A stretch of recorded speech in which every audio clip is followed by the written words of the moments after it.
Motion, जब एक motion होती है तो वो मोशन जो होती है क्यों होती है, उसके पीछे कौन कौन से रूल लग रहे हैं, वो सब इस चैप्टर के अंदर हम डिस्कस करेंगे। जब पार्टिकल्स मूव करता है तो वो क्यों मूव कर रहा है, जब वो स्टेशनरी में है रुका हुआ है तो क्यों रुका हुआ है, यानी किसी ऑब्जेक्ट को हमें मोशन करानी है तो मोशन कराने के लिए ना हमें एक एक्सटर्नल एफर्ट की ज़रूरत होती है, तभी मोशन हो पाती है, अदरवाइज मोशन नहीं होती। तो वो जो एक्सटर्नल एफर्ट है जो कि मोशन का कॉज है, मोशन को स्टार्ट करा रही है, उस एक्सटर्नल एफर्ट का नाम रखना चाहते हैं। तो उस एक्सटर्नल एफर्ट का नाम होता है बच्चों फोर्स। फोर्स, अब ये फोर्स क्या होता है, फोर्स को डिफाइन करते हैं हम। तो force basically cause of motion है, बिना फोर्स के मोशन पॉसिबल नहीं होती। फिर भी अगर फोर्स को डिफाइन किया जाए तो फोर्स को हम ये कहेंगे कि फोर्स एक एक्सटर्नल एफर्ट है इन द फॉर्म ऑफ पुश और पुल। जैसे हम किसी ऑब्जेक्ट को पुश करेंगे या फिर उसको पुल करेंगे, तो पुश करने से या फिर पुल करने से मोशन स्टार्ट हो जाती है। जैसे कि दरवाज़ा, दरवाजे को पुश करिए मोशन स्टार्ट हो जाएगी, पुल कीजिए तो मोशन स्टार्ट हो जाएगी। तो ये होता है आपका force. Force is a effort, और ये एफर्ट ऐसी एफर्ट है जो कि पुश और पुल फॉर्म में दी जाती है। ये लिखा है यहाँ पे, effort in the form of push and pull. अच्छा, अब ये क्या कर सकती है ये एफर्ट मोशन स्टार्ट करा सकती है, यानी कि उसकी ऑब्जेक्ट की स्टेट को चेंज करा सकती है। कोई पार्टिकल रेस्ट में है, कोई पार्टिकल रेस्ट में है तो उसको मोशन में ला देगा वो, और कोई पार्टिकल मोशन में है तो उसे रेस्ट में लेकर के आ जाएगा। तो ये दोनों काम करता है, स्टेशनरी ऑब्जेक्ट को मोशन में ला देगा और मोशन ऑब्जेक्ट को स्टेशनरी ऑब्जेक्ट में ला देगा। और भी बहुत सारे और काम कर सकता है, डायरेक्शन को भी चेंज कर सकता है। कोई पार्टिकल ऐसे सीधे जा रहा है बिल्कुल सीधे लाइन में, इधर से आके हमने पुश किया तो पुश करता तो देखे हमने इसकी डायरेक्शन चेंज हो गई, है ना। तो डायरेक्शन भी चेंज हो जाती है। तो फोर्स को हम कई तरह से डिफाइन कर सकते हैं। Force is simply push and pull which changes और चेंज टू टेंड्स, और ट्राई टू चेंज या फिर टेंड टू चेंज, मतलब टेंड्स का मतलब कोशिश करता है। कैसी कोशिश करता है, ऑब्जेक्ट की स्टेट को चेंज कराने की, change the state of motion. Rest है तो मोशन में आ जाएगा और मोशन में है तो रेस्ट में आ जाएगा। ठीक है, ये हमारा हो चुका है फोर्स। फोर्स इस चैप्टर की सबसे फर्स्ट क्वांटिटी है जो कि हमें पता होनी चाहिए बेसिकली। तो अगर फोर्स की डेफिनेशन आती है कहीं तो फोर्स की डेफिनेशन हम दे देंगे। कपड़ा दे दिए वही से। अब फोर्स, फोर्स का यूनिट वैसे हम बेसिकली 9th क्लास से 10th क्लास से पढ़ते आ रहे हैं। फोर्स का यूनिट न्यूटन होता है ना। अभी भी हम आगे जा करके पढ़ेंगे फोर्स का यूनिट क्या होता है, सीजीएस यूनिट क्या होता है इसका, डाइन। तो वो तो बेसिकली हमारे याद है, न्यूटन या फिर डाइन। डाइन सीजीएस यूनिट है, इसको याद रखिएगा। जैसे हर चीज़ को यूनिट होता है ऐसे ही फोर्स का यूनिट है।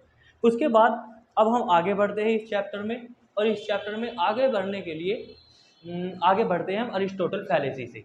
ये अरिस्टोटल कौन थे, अरिस्टोटल आप जानते हो फिजिक्स में एक फिलोसफर सोए हैं, जो सिकंदर था, सिकंदर के उस्ताद थे, उनके गुरु थे Aristotle.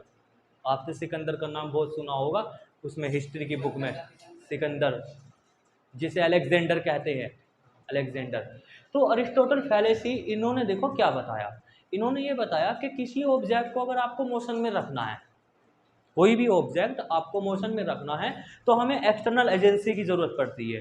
External agency means force, force की रिक्वायरमेंट होती है, तभी वो मोशन में बरकरार रह सकता है, अदरवाइज वो ऑब्जेक्ट मोशन में नहीं रह सकता। जैसे हम साइकिल चला रहे हैं, साइकिल चला रहे हैं तो मोशन करा रहे हैं, मोशन में है हमारी साइकिल, तो वो साइकिल आपकी मोशन में तब तक ही रहेगी जब तक आप उस पर पैडल मारते रहोगे, है ना।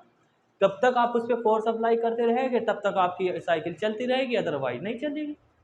समझ में भी आती है, हाँ ठीक है। अरिस्टोटल ने सही बताया कि किसी ऑब्जेक्ट को मोशन में मेंटेन करने के लिए हमें एक फोर्स का रिक्वायरमेंट जरूरी है। तो वो अरिस्टोटल फैलेसी ये शॉर्ट में मैंने यहाँ पे लिख दिया। हालांकि after 1000 year later on it was proved wrong proof हो गई है। फिर उसके बाद में गैलीलियो गैली ने बताया कि मोशन को स्टार्ट करने के लिए, देखो अब इधर देखो भाई, अब इधर सुनो, तो after thousand years later on Galileo Galilei ने अपना एक सुझाव दिया, अपना एक एक्सपेरिमेंट दिया और अपनी बात कही कि किसी ऑब्जेक्ट को मोशन में रखने के लिए हमें फोर्स की रिक्वायरमेंट है ही नहीं। ये बहुत अजीब व गरीब बात कह दी उन्होंने। पहले उन्होंने एक्सपेरिमेंट किया। एक्सपेरिमेंट उन्होंने दो तरह से किए एक्सपेरिमेंट। उन्होंने पहले एक ऐसे इंक्लाइन प्लेन लिया, ये एक ऐसा इंक्लाइन प्लेन लिया, ठीक है, और यहाँ पर एक इन्होंने एक ऑब्जेक्ट लिया, मार्बल मान लीजिए इसे, या इसको आप एक बॉल मान लीजिए, और उन्होंने इससे छोड़ा, ऊपर से ऐसे छोड़ दिया। तो उन्होंने ये ऑब्जर्व किया कि इस पार्टिकल की, इस गेंद की वेलोसिटी इंक्रीज होती जाती है।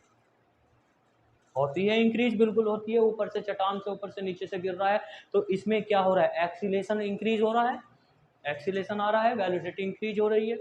एक एक्सपेरिमेंट तो उन्होंने ऐसे किया। फिर उन्होंने इसी एक्सपेरिमेंट को दोबारा करने के लिए प्लेन को इस तरीके से बना दिया ऐसे, और फिर अपनी बॉल को ऊपर की तरफ चढ़ाया, ऐसे थ्रो किया ऊपर की तरफ। तो उन्होंने ये ऑब्जर्व किया कि इस पार्टिकल की, इस गेंद की जो वेलोसिटी है वो डिक्रीज होती चली जाती है। यहाँ तक जाते जाते इसकी वेलोसिटी लगभग जीरो हो जाती है, यानी कि डिस एक्सीलरेशन हो रहा है, वेलोसिटी डिक्रीज हो रही है, मीन्स डिस एक्सीलरेशन हो रहा है। तो इस केस में एक्सीलरेशन और इस केस में डिस एक्सीलरेशन।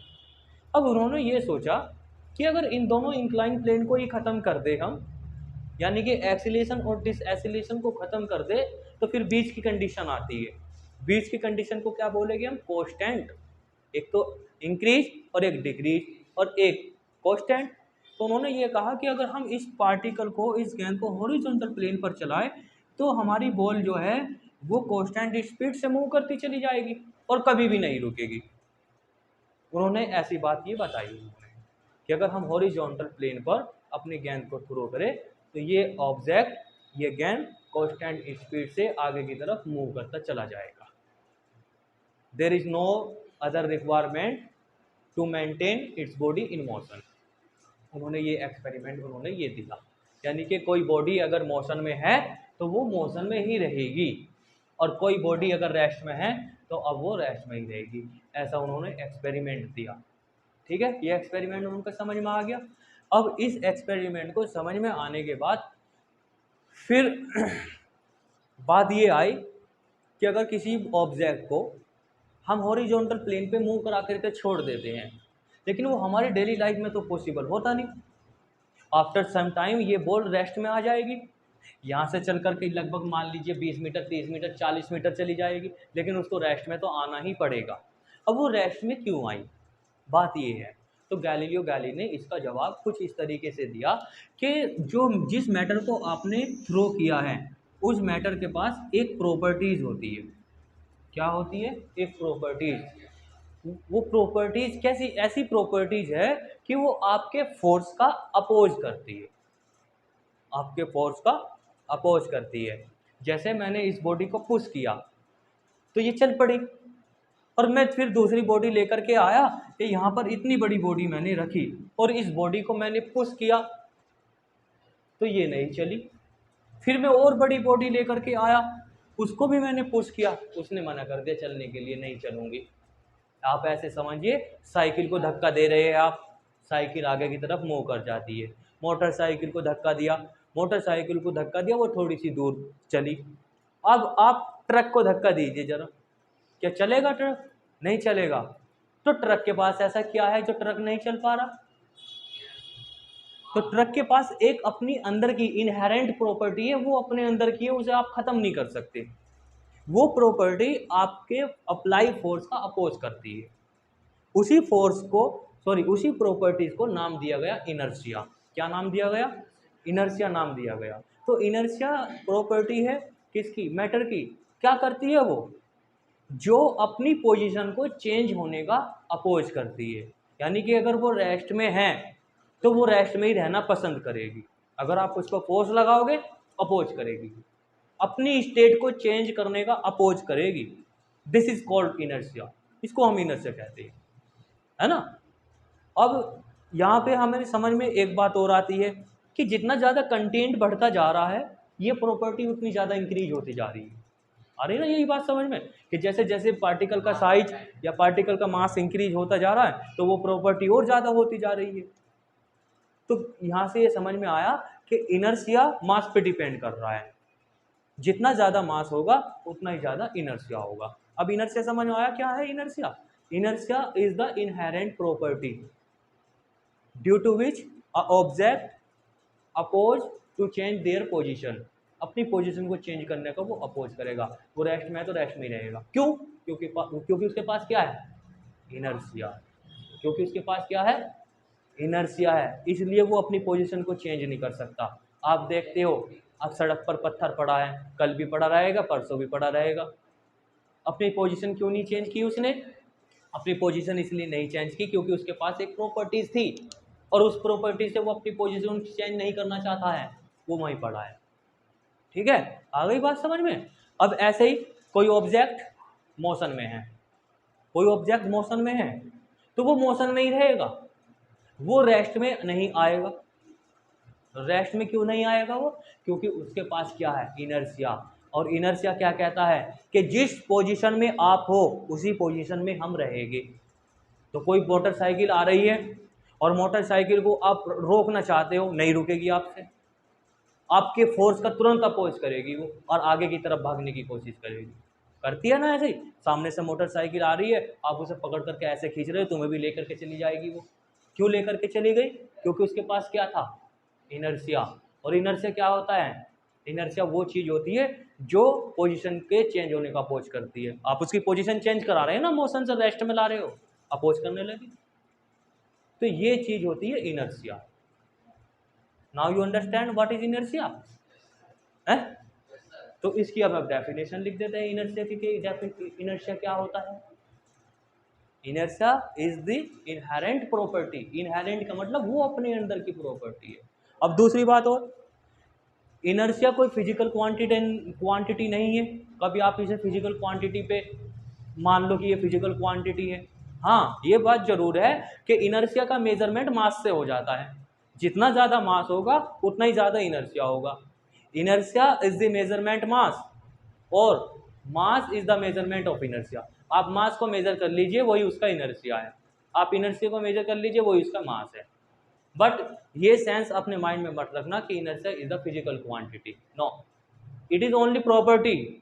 प्रॉपर्टी है ये बस, इसकी कोई डायमेंशन नहीं है, कोई इसका यूनिट नहीं है, बट हाँ इसका सिंबल है। इनर्शिया का सिंबल होता है आई। आई से हम इसको लिखते हैं, आई फॉर इनर्शिया। ठीक है। और दूसरी बात, greater mass have greater inertia and low mass have low inertia. Simple.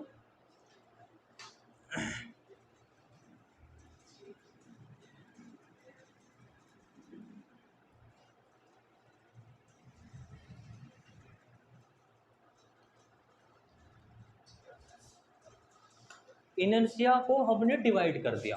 वैसे बेसिकली है एक ही इनर्शिया, लेकिन हमने जैसे जैसे जैसे कोई ऑब्जेक्ट स्टेट में है तो उसके पास हम बोलेंगे इसके पास रेस्ट का इनर्शिया है। कोई बॉडी मोशन में है, जब उसके पास इनर्शिया, कौन सा बोलेंगे? मोशन का इनर्शिया। और जब कोई बॉडी एक सीधी डायरेक्शन में चल रही है, एक डायरेक्शन में चल रही है, पर्टिकुलर डायरेक्शन में चल रही है, तब हम कहेंगे कि इसके पास डायरेक्शन वाला इनर्शिया है। हमने डायरेक्ट इनर्शिया को कैटेगराइज कर दिया। बेसिकली है एक ही चीज़ ही जो अपोज करेगा। देखो इनर्शिया को हमने कितनी कैटेगरी में रख दिया? एक रखा हमने inertia of rest, inertia inertia of rest, और एक रखा हमने इनर्शिया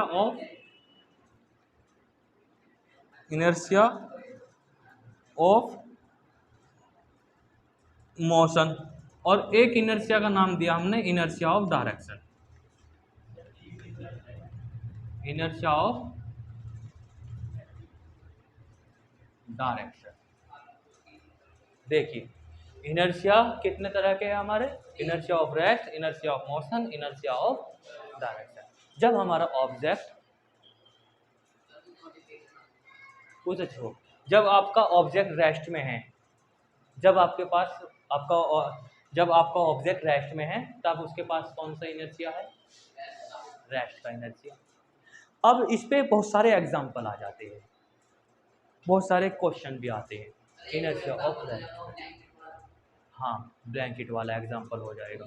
जैसे कोई बॉडी रेस्ट में है तो वो रेस्ट में ही रहेगी, तो कोई बॉडी रेस्ट में है, वो रेस्ट में है, तो उसके पास कौन सा इनर्शिया है, इनर्शिया ऑफ रेस्ट। अब इस पे एग्जांपल देखिए कैसे बनते हैं, ये क्वेश्चन कैसे बनते हैं। हम बस में बैठे हैं, बस सडनली स्टार्ट हुई, जब बस सडनली स्टार्ट हुई तो हम पीछे की तरफ गिर जाते हैं, वी थ्रो बैकवर्ड, पीछे की तरफ चले जाते हैं। क्यों चले गए हम, इसका आंसर होगा due to inertia of rest. इसको ऐसे समझिए जैसे ये बस है, ठीक है, ये बस है और आप यहाँ पर बैठे हैं, आपके पैर और फर्श कांटेक्ट में है, तो जैसे ही बस सडनली स्टार्ट होती है तो पैर और पैरों का कांटेक्ट फर्श से है, ये बहुत जल्दी मोशन में आ जाते हैं पैर तो, और पैर आपके आगे की तरफ चले जाते हैं। जबकि अपर बॉडी, हमारी जो अपर बॉडी है वो मोशन में नहीं आती, वो रेस्ट में थी, रेस्ट में ही रहना चाहती है due to inertia of rest, वो रेस्ट में ही रहना चाहती है। तो ये तो यही है हमारी बॉडी, और पैर हमारे आगे चले गए, तो हमारी बॉडी पीछे कहाँ आ गई, तो हम कहाँ गए, पीछे ही गए। हम पीछे नहीं गए, हम तो वहीं के वहीं हैं, हमारे पैर आगे चले गए एक्चुअल में, तो हम इसलिए पीछे की तरफ ऐसा लग रहा हमें कि हम पीछे गिरने वाले हैं, हमारे पैर आगे चले गए, हमारी बॉडी तो वहीं है, बस आगे निकल गई, सर हमारा वहीं है, अपर बॉडी हमारी वहीं है, तो पीछे क्यों गिर गए, due to inertia of rest. और इस पे और भी एग्जाम्पल आ जाते हैं।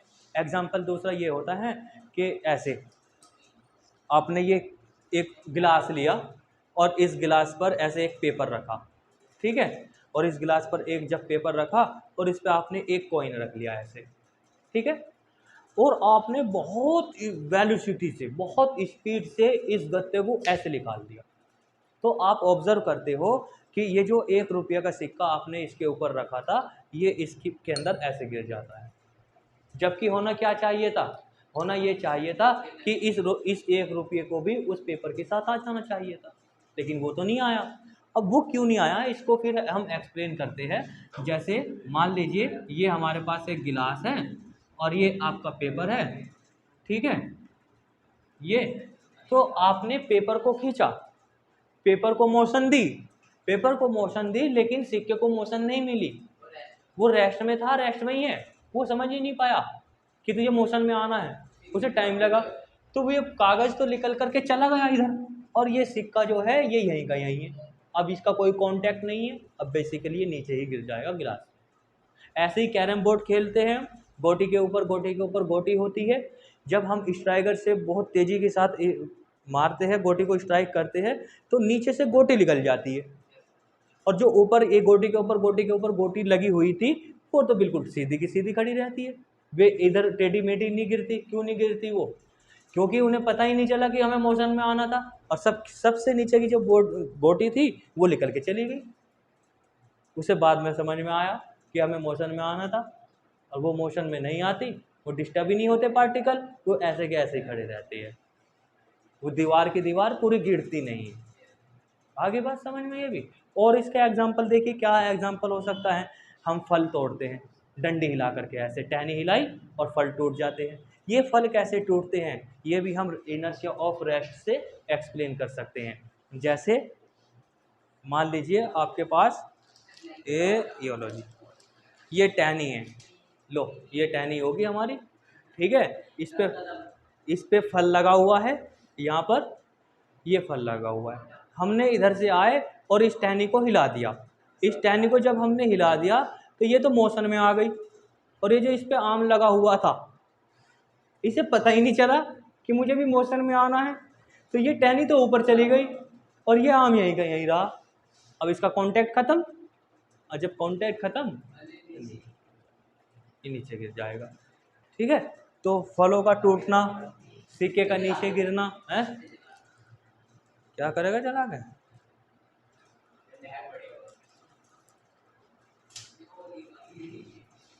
क्लियर है। इनर्शिया ऑफ रेस्ट इस पे एग्जाम्पल है, ये जो मैंने जितने भी तुम्हें अभी एक्सप्लेन करे हैं ये सब आपको अपने नोट्स में लिखने हैं। यहाँ पे आ जाओ, inertia of direction, inertia of motion, inertia of motion को समझिए, इसका एग्जाम्पल कैसे बनेगा।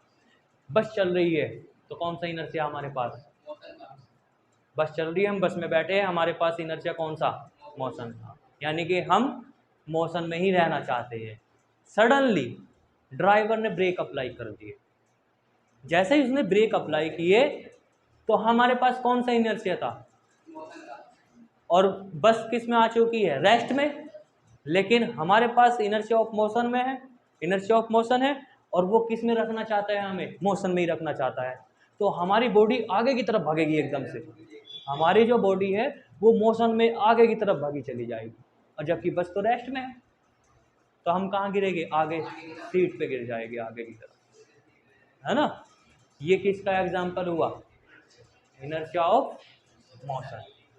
ऐसे ही inertia of direction, inertia of direction का देखिए, अगर किसी बॉडी के पास एक पर्टिकुलर डायरेक्शन है तो वो उसी डायरेक्शन में रहना पसंद करेगी, दूसरी डायरेक्शन को चेंज करने के लिए वो अपोज करेगी। जैसे मान लीजिए बस जा रही है, ऐसे बस जा रही है और आप यहाँ पे बैठे हुए, तो आपके पास जो डायरेक्शन है वो ये वाली डायरेक्शन है, सीधी straight line, along a straight line, this is direction. तो आपके पास कौन सा इनर्शिया है, डायरेक्शन का इनर्शिया, मोशन वाला भी है वैसे। अब अचानक से सामने से एक टर्न आया, ड्राइवर ने अपनी बस ऐसे घुमा दी, और हमारे पास कौन सा इनर्शिया था, डायरेक्शन का, हम तो इधर कोई जाना चाहते हैं, तो बस वाले ने बस ऐसे घुमा दी, और ये हम अभी भी ऐसे जा रहे हैं, हमारी बॉडी किधर जाना पसंद कर रही है, जिस डायरेक्शन में थे हम, और बस चली गई इधर, तो हमें ऐसा लगता है कि हम राइट साइड में गिर रहे हैं, झुक रहे हैं, तो इस तरफ हम गिर जाते हैं, ठीक है। तो जब एक बस या कार टर्न लेती है तो हम राइट साइड या लेफ्ट साइड मूव करते हैं, गिरने की कोशिश करते हैं, किसकी वजह से, इनर्शिया ऑफ डायरेक्शन की वजह से। ये क्वेश्चन मल्टीपल चॉइस में भी आ जाते हैं, आपको चुनना रहेगा कि कौन से इनर्शिया की वजह से कौन सी फिनोमिना हो रही है। कंबल से डस्ट पार्टिकल का अलग होना कौन से इनर्शिया की वजह से होता है, बताइए, इनर्शिया ऑफ रेस्ट, ठीक है। उसको आप इजीली समझ सकते हो, एग्जाम्पल ये सब लिखे हुए हैं इसमें, ठीक है। ये हुआ आपका इनर्शिया के बारे में, इनर्शिया आपका कंप्लीट हो गया। अब आप इनर्शिया की डेफिनेशन लिख लीजिए।